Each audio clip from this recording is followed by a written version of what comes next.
The discovery of penicillin, 1928, the cure that saved millions. In the humid air of a cluttered laboratory in London, the year is 1928. Dust motes dance through a sunbeam, slicing the shadows. Petri dishes lie scattered, some forgotten, others brimming with bacterial colonies.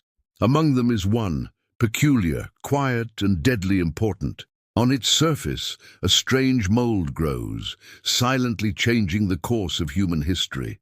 This is not a tale of deliberate genius. It begins not with thunderous revelation, but with an accident, a simple oversight, the kind of thing most would ignore.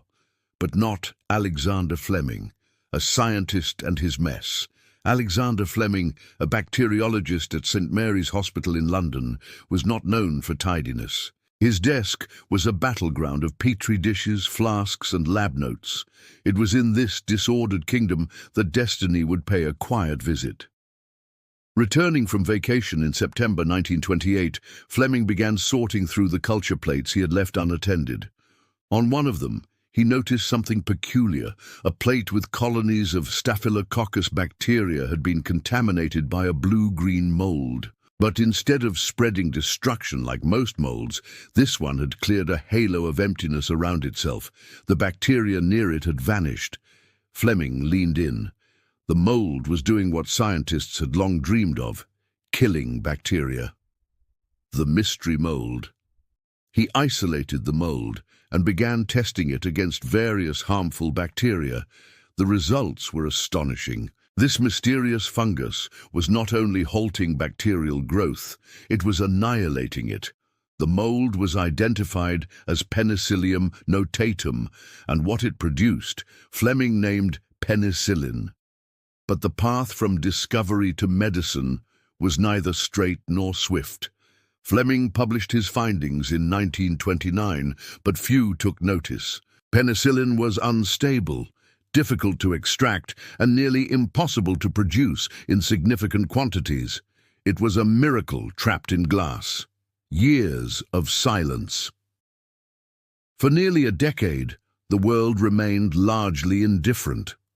Fleming moved on to other work, still keeping penicillin in the back of his mind, hopeful but resigned. The mold sat in the margins of science, a secret too difficult to unlock.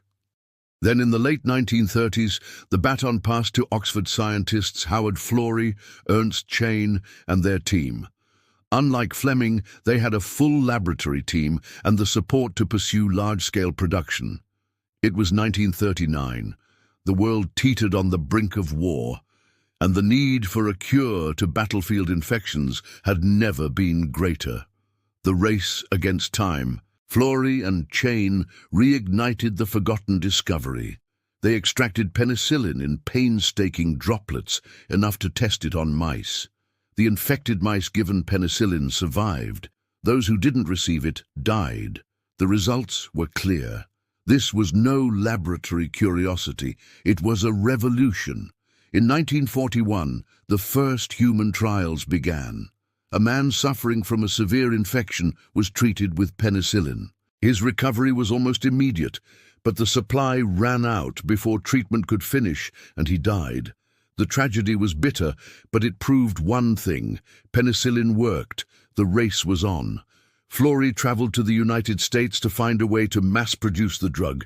American pharmaceutical companies, backed by the government, took on the challenge. Scientists even scoured moldy fruit and cantaloupes to find strains that produced more penicillin. Eventually, they found one in a moldy melon in Peoria, Illinois, that multiplied output tenfold, a war saved by mold. By D-Day in 1944, enough penicillin was available to treat every Allied soldier wounded in the invasion of Normandy. Infections that once killed thousands were now treatable. Hospitals no longer watched helplessly as patients died from simple cuts or minor surgeries. Penicillin didn't just save lives, it changed the nature of medicine. It ushered in the antibiotic era, turning once deadly diseases into manageable conditions. The legacy of a forgotten mess. Alexander Fleming, Florey and Chain were awarded the Nobel Prize in Physiology or Medicine in 1945. Fleming, ever humble, reminded the world that this all began not with brilliance, but with curiosity, with noticing what others might have ignored. Today, penicillin remains a symbol, a reminder that the greatest discoveries can come from the smallest, most unexpected places, from forgotten dishes, from stubborn minds, from accidents that met preparation. But the story doesn't end here. The rise of antibiotic resistance now threatens to undo much of what penicillin achieved. Superbugs evolve, adapt, and resist. And scientists around the world race once again, not for war, but for survival. A shadow and a light. In that dusty lab in 1928, Alexander Fleming could not have imagined the ripple he started. He was a man who saw a mold, but more importantly, saw meaning in it. The discovery of penicillin was not just about science. It was about attention, persistence, and the mystery of how a forgotten culture plate came to save the world. One careless moment, one moldy dish, one miracle, and millions of lives spared by a shadow on a petri dish.